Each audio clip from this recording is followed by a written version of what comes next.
What's up, ladies and gentlemen? Wolfgar here, and let's talk Delirium, Path of Exile's latest league, now that we've got about 2 to 3 weeks behind us. Initially, as is often the case as of late with brand new leagues in Path of Exile, I was pretty hesitant with the Delirium League. I personally am the type of player that loves finding ways to go faster, but I'm also fully aware that this playstyle is not for everyone who plays action role-playing games. And early on in the Delirium League, it seemed the league's primary mechanic was overly punishing for any builds that weren't completely able to fly through maps, and even caused those faster builds to fall into the rut of clearing the map and then making the run backwards to pick up any of the loot that you missed along the way, effectively causing both playstyles to suffer in different ways. Now, as is also always the case,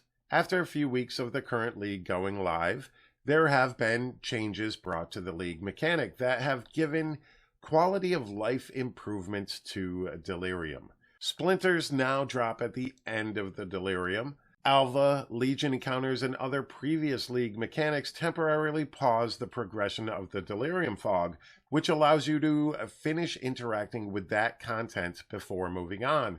And more rewards have been added, and overall the progression for the Fog also does not appear to be as fast as it used to be in the beginning of this league, which does allow more builds to be able to enjoy the content. And all of this is a very welcome progress, but with each league it becomes more apparent that perhaps it is best to wait about 2 to 3 weeks until all of the bugs and kinks of these new leagues are worked out. Especially since we've learned this week that sometimes there are straight up game-breaking issues that can arise with these new mechanics or things that are added to the game during these new leagues. One of the main additions to Path of Exile during the Delirium League was the introduction of brand new passive tree enhancing jewels. And it seems that at least one new notable passive that became available to players caused Grinding Gear Games to do the one thing it almost never does: nerf something in the middle of a brand new league. The new Purposeful Harbinger node was allowing players to increase the damage of their builds by over 600%, sometimes well over that number. This nerf enraged some members of the Path of Exile community who had been spending a ton of time and in-game currency building up these all-powerful builds. This is one of the main reasons that Grinding Gear Games decided initially that it was going to leave this build in the game. But less than a day later, that decision was reversed and forced the team to issue an apology to the Path of Exile player base. Now, I actually find the decision to issue this apology to be not only the right thing to do, but also very on point with most of this company's ideals. The apology offered up clarity as to the thought process during every step of the somewhat botched decision-making, and the Jewel node was in definite need of a nerf, as it made all content in the game pretty much a joke. Some of the content creators that I was watching after testing and making videos on the subject had already vowed not to continue using the obviously unintended effects due to the fact that it made the game offer up no real challenge. And they were doing this even before the announcement that this would indeed be fixed and nerfed within the current league.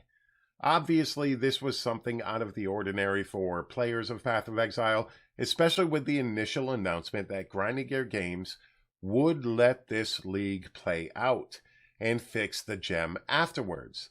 But I think that the health of the game itself is better off with the mid-league nerf, even if it happens to anger some of the player base. It's an unfortunate thing that this happened, and this is one of the problems that Path of Exile struggles with sometimes with the introduction of new leagues. There's no PTR, there's no testing, and they want to surprise their community with new league mechanics and everything like that. They do internal testing, but you don't really get as much testing as you need for these new mechanics if you are not giving it out to the public. Now, this is something that's up for debate because I do understand the process of wanting to allow their players to enjoy the content fresh, new, and without the PTR experience and then it going live, and maybe you're already bored and it's stale content for you. So it's a tough call here what they should do in the future. I think more testing is needed with these new league mechanics, but I don't know if they have that ability to do so because of the amount of leagues that they are pushing to the game during the year. But we'll have to see how things go moving forward. I personally am enjoying the Delirium League now that we've got a few fixes in place, and overall, I think it's in a good spot. It just sucks that it takes about 2 to 3 weeks to get us to this point each and every league. But all right, ladies and gentlemen, thank you so very much for taking the time out of your day to watch this video. I always greatly appreciate it. Don't forget to hit that like button, hit that subscribe button, and don't forget to let me know down in that comment section down below your thoughts on the latest Delirium League for Path of Exile. Are you playing POE? Do you mind the latest nerf? Do you think it was too much, too fast, or do you think it's just right for the game? All right, ladies and gentlemen, once again, thank you so very much, and you all have a fantastic day. Peace.